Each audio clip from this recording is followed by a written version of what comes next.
Our final story tonight is about a man who personifies Cleveland Browns football more so than anyone who has traveled through the rich history of the franchise. The voice of the Browns, Jim Donovan, has the story of the other voice of the Browns, his partner, Deke. Doug Dieken strolls around Cleveland Browns Stadium almost like he owns it. With his trademark big toothy smile, chatting with fans, interrogating players for game day info. And when the opportunity presents itself, yucking it up with the new owner of the Browns. In less than 2 hours, Deke and I will call yet another game on the Browns radio network. For Deke, this season marks year number 25 as the analyst for the only team that he ever played for in his 14-year NFL career.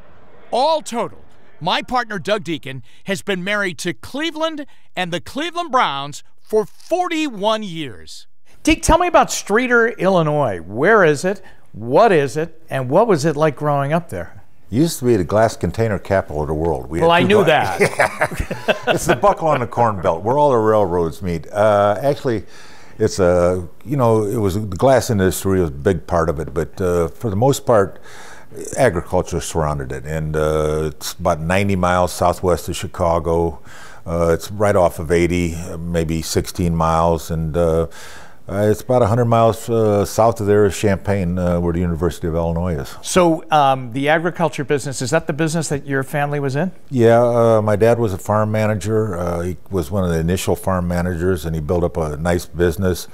And it expanded into some other things. It got into the grain elevators and then into trucking, and my brother took it over when my father passed away, and he's built it up to another level, and he's been very successful with it. Now, what was it like playing sports in Streator, Illinois? That was an era where I think you were encouraged to play more sports. Today you see kids in high school where the coach says, you're a football player, we want you to be football. Mm-hmm. But we played all the sports. Of course, I'm at the age where they didn't have Pee Wee football, so you didn't have football till you were a freshman in high school. You had the Little League baseball, you had the basketball, but football really didn't start till your freshman year. So right away, did you know you wanted to be a football player?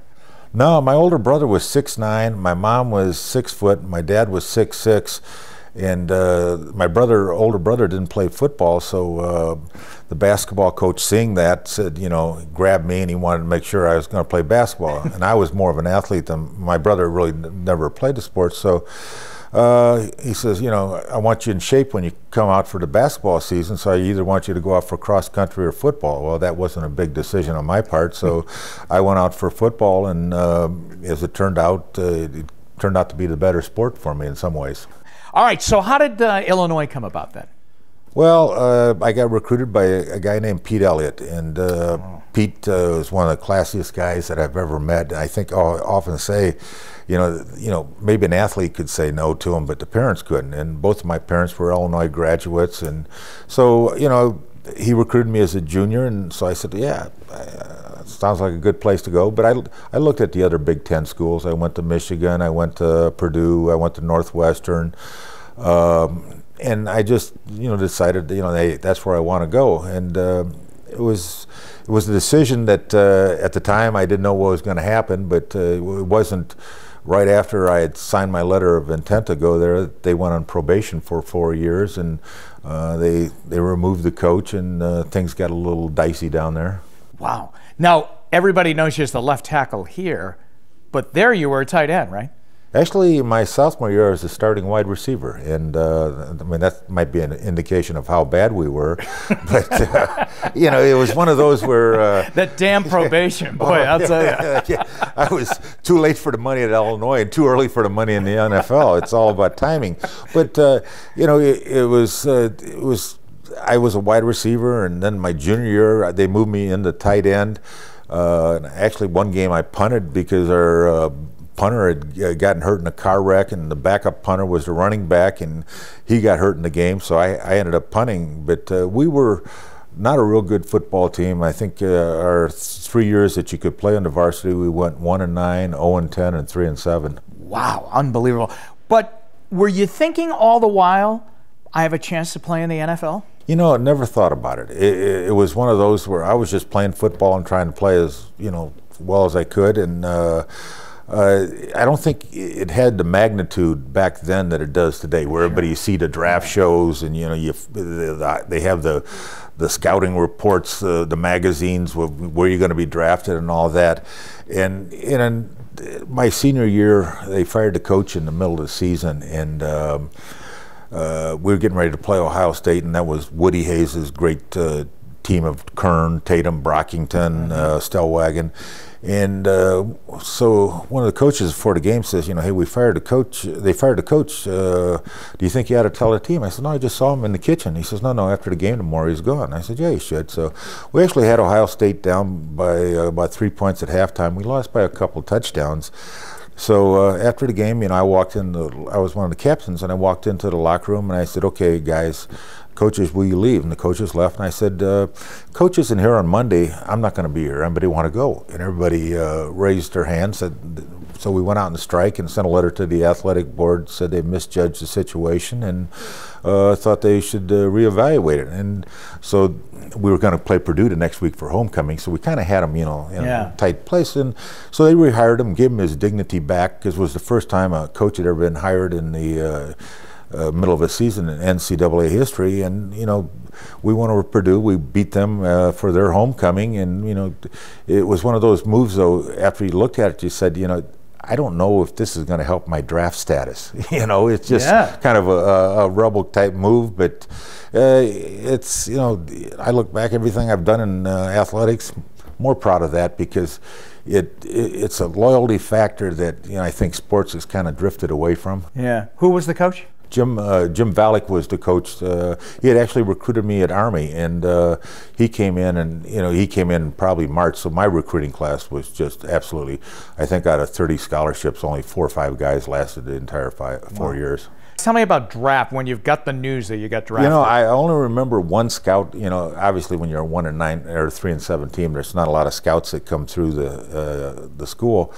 But there was only one scout that I ever remember coming to see me play. And the day he actually came to see me play, I was playing defense because we were so banged up and bad that they ended up playing both ways for a few games. And the scout's name was Lou Groza. Wow. Yeah, he was, you know, he'd coached for the Browns for a few years, and then he took a job as a scout. And, you know, I guess he saw something, or, you know, and but they saw me as a tackle, not as a tight end, which I was kind of disappointed in. But when Nick Scourge called me to tell me that they drafted me in the 6th round as a offensive tackle, I says, you know, any chance that I can play tight end? And he said, we'll see when you get here. Well, when they gave me a 70 number, I knew that was dead.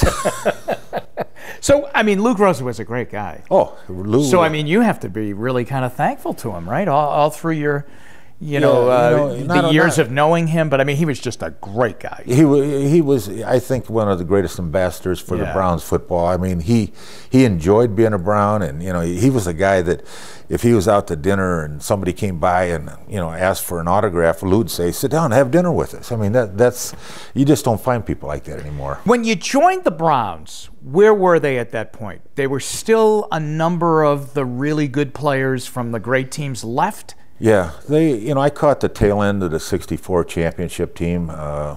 Gene Hickerson was still there. Leroy Kelly was there. Shafrath was there. Jimmy Houston was there. Then, you know, later on, Paul Warfield came back for a year. But, you know, it was, you know, I'd gone from a program where you didn't win, you won 4 out of 30 games, to a team that, you know, my first 2 years were in the playoffs. And, you know, the first year we lost to the Colts, and the second year we lost to the undefeated Dolphins when, you know, Mike Phipps decided to throw them 5 passes to the other guys. To the other guys, yeah. Huh? Everybody talks about the Cardiac Kids and the great year. Did you know going into that season that you were going to be pretty good? No, actually, it was one of those. I think we lost the first game over in New England, and I'd had a contract problem, and actually walked out of training camp because the then owner kind of did a dirty on me. So he, as it turned out, met at Denny's and redid my contract, and so all of a sudden we go over to New England. We lost that first game in New England, but then all of a sudden, we got on a roll, and Brian became the MVP of the league, and we had a lot of chemistry, and I think you'd say we were overachievers in a lot of ways, because if you looked at our offensive line, I think Tom DeLeon was probably the highest drafted guy, and he was a 4th round pick. I was a 6th. Cody was a 7th. Henry Shepard was a 5th, and Robert Jackson was a free agent. So tell me, what was it like when that was going on that year? Oh, I mean, it was great parties after the game. No, it was fun. I mean, the town was just in love with the team, and everywhere you went, that's all they wanted to talk about. It was exciting, and we were on a roll. We would find ways to win a game where you see teams that find ways to lose them. Well, we always found a way. There were so many games in the last seconds that we would win. And I have friends still come up to me and says, those were the greatest years, of football in Cleveland, and they were entertaining. I mean, and everybody said, well, if it hadn't been for Red Right '88, you'd been in a Super Bowl. Well, what they forgot was, we still had to go out and play San Diego if we had won that game, and San Diego was a tough matchup for us. When you lost the playoff game, when Red Right '88 happened, what was the suddenness like that? I mean, I'll tell you this. Dick Enberg told me when the drive happened, and he called that game that day, and you were in the radio booth that day when the drive happened against the Broncos. He said he never walked out of a stadium that was so loud all day and then went so absolutely silent afterwards. And he said it was like walking through a sports wake. Wow. And it really was. I mean, I remember it too. Now, I would think that Red Right '88, after that, after everybody went through that great ride of all these incredible wins, coming from behind and winning in the last second, and then to lose a game like that, what was that like?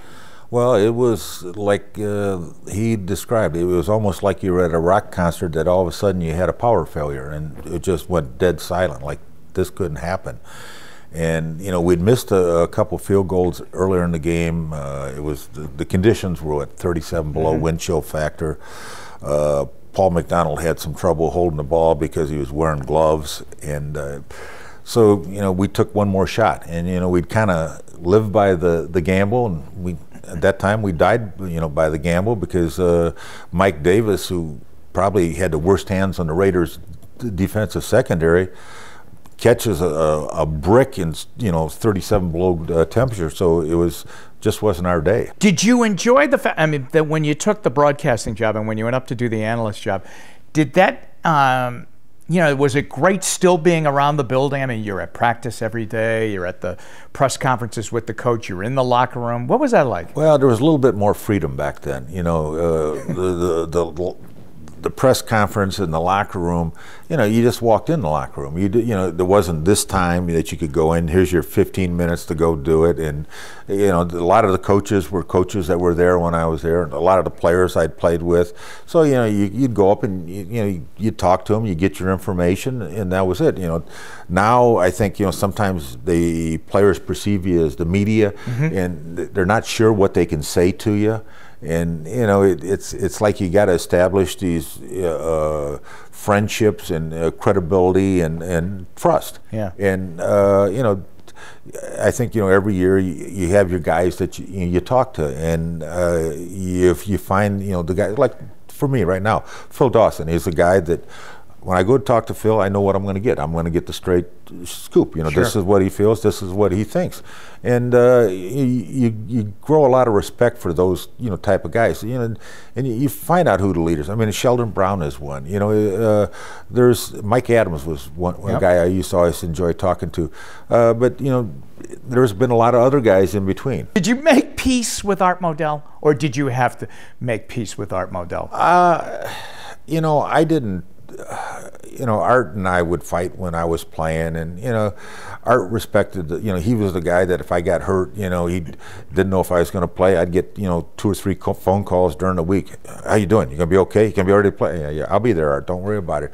And I always had a good relationship. But then when he moved the team, there was probably 6-7 years I didn't talk to him. And then finally, you know, I said, you know what, you know, he was my boss. He was good to me. You know, yeah, we had our confrontations, and you know, I'd stopped to see him over in Baltimore, and he was appreciative. You know, and you know, I've got there's a lot of things that went on that I think, you know, the story probably will never truly be known, but what he did was, you know, wrong because it hurt so many people, but there's a lot of reasons he had to do it, and there's a lot of other, you know, fingers you can point around the room.